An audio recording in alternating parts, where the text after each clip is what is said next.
ಬಣ ಬೇಗುದಿಯಲ್ಲಿ ಧಗಧಗಿಸ್ತಾ ಇದೆ ರಾಷ್ಟ್ರೀಯ ಪಕ್ಷಗಳು. ರಾಜ್ಯ ರಾಜಕಾರಣದಲ್ಲಿ ಬಣ ಬಡಿದಾಟ ಬಗೆಹರಿತಾ ಇಲ್ಲ.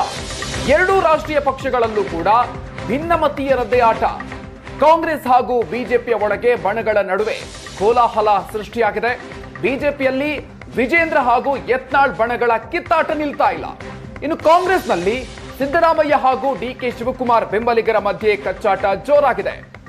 ಒಂದು ಹಂತದಲ್ಲಿ ಖರ್ಗೆ ಅಸ್ತ್ರಕ್ಕೆ ಕೈಪಡೆ ಸದ್ಯಕ್ಕಂತೂ ತಂಡ ಆದಂತೆ ಕಂಡು ಬರ್ತಾ ಇದೆ. ಆದರೆ ಕೇಸರಿಯಲ್ಲಿ ಇನ್ನೂ ಕೂಡ ಕೆಂಡ ನಿಗಿನಿಗೆ ಅಂತ ಇದೆ. ಎಐಸಿಸಿ ಅಧ್ಯಕ್ಷ ಮಲ್ಲಿಕಾರ್ಜುನ ಖರ್ಗೆ ಖಡಕ್ ಎಚ್ಚರಿಕೆಯನ್ನು ನೀಡಿದ್ರು. ಅದಾದ ನಂತರ ಕೈಪಾಳ್ಯದಲ್ಲಿ ಸದ್ಯಕ್ಕಂತೂ ಸೈಲೆಂಟ್ ಆಗಿದ್ದಾರೆ. ಕೈಕಟ್ಟು ಬಾಯಿ ಮುಚ್ಚು ಅನ್ನುವಂತ ಅಸ್ತ್ರಕ್ಕೆ ಸಚಿವರು ಹಾಗೂ ನಾಯಕರು ಸೈಲೆಂಟ್ ಆಗಿದ್ದಾರೆ. ಆದರೆ ಕೇಸರಿ ಪಾಳ್ಯದಲ್ಲಿ ತೀವ್ರತೆಯನ್ನು ಪಡ್ಕೊಂಡಿದ್ದ ಬದಲಾವಣೆಯ ಬಿರುಗಾಳಿ. ಬಿಜೆಪಿ ರಾಜ್ಯಾಧ್ಯಕ್ಷರ ಮೇಲೆ ಕೆಂಡ ಕಾರ್ತಿದ್ದಾರೆ ರೆಬಲ್ಸ್. ಕೈಪಾಳ್ಯದಲ್ಲಿ ನಡೀತಾ ಇದ್ದಂತಹ ಗೊಂದಲಕ್ಕೆ ಸದ್ಯಕ್ಕೆ ಬ್ರೇಕ್ ಬಿದ್ದಿದೆ. ಆದರೆ ಬಿಜೆಪಿಯಲ್ಲಿ ಇನ್ನೂ ಕೂಡ ನಿಗಿನಿಗಿ ಆಗ್ತಾ ಇದೆ. ಎಲ್ಲರೂ ಕೂಡ ಬಣ ಬಡಿದಾಟದಲ್ಲಿ ಜೋರಾಗಿ ಕಾರ್ಯಚಟುವಟಿಕೆಗಳು ನಡೀತಾ ಇದೆ. ಬನ್ನಿ ಬಗ್ಗಿನಷ್ಟು ಹೆಚ್ಚಿನ ಮಾಹಿತಿಯನ್ನು ನೀಡ್ತಾರೆ ನಮ್ಮ ಪ್ರತಿನಿಧಿ ಆನಂದ್ ಬೈದನ ಮನೆ. ಇದೀಗ ನಮ್ಮ ಜೊತೆಗೆ ದೂರವಾಣಿ ಸಂಪರ್ಕದಲ್ಲಿ ಜಾಯ್ನ್ ಆಗ್ತಾ ಇದ್ದಾರೆ.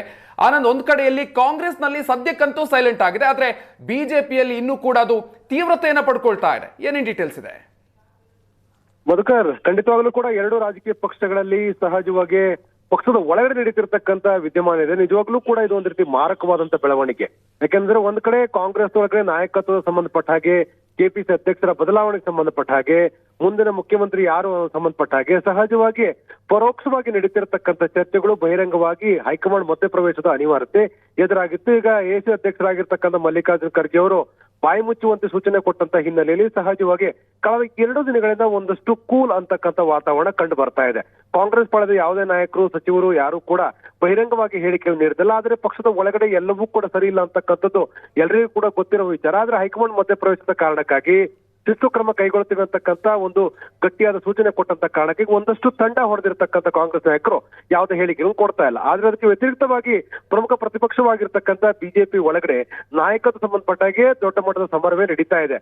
ಮುಖ್ಯವಾಗಿ ಪಕ್ಷದ ಅಧ್ಯಕ್ಷರಾಗಿರ್ತಕ್ಕಂಥ ವಿಜಯೇಂದ್ರ ವಿರುದ್ಧ ಯತ್ನಾಳ್ ಅವರು ನೀಡ್ತಾ ಇರುವಂತಹ ಹೇಳಿಕೆ ಪಕ್ಷದೊಳಗೆ ಒಂದ್ ರೀತಿ ದೊಡ್ಡ ಮಟ್ಟದ ಗೊಂದಲವನ್ನ ಉಂಟು ಮಾಡ್ತಾ ಇದೆ. ಇದು ಸದ್ಯಕ್ಕೆ ನಿಲ್ಲುವ ಹಾಗೆ ಕಾಣ್ತಾ ಇಲ್ಲ. Madhukar, thank you Anand ಡೀಟೇಲ್ಸ್ಗೆ.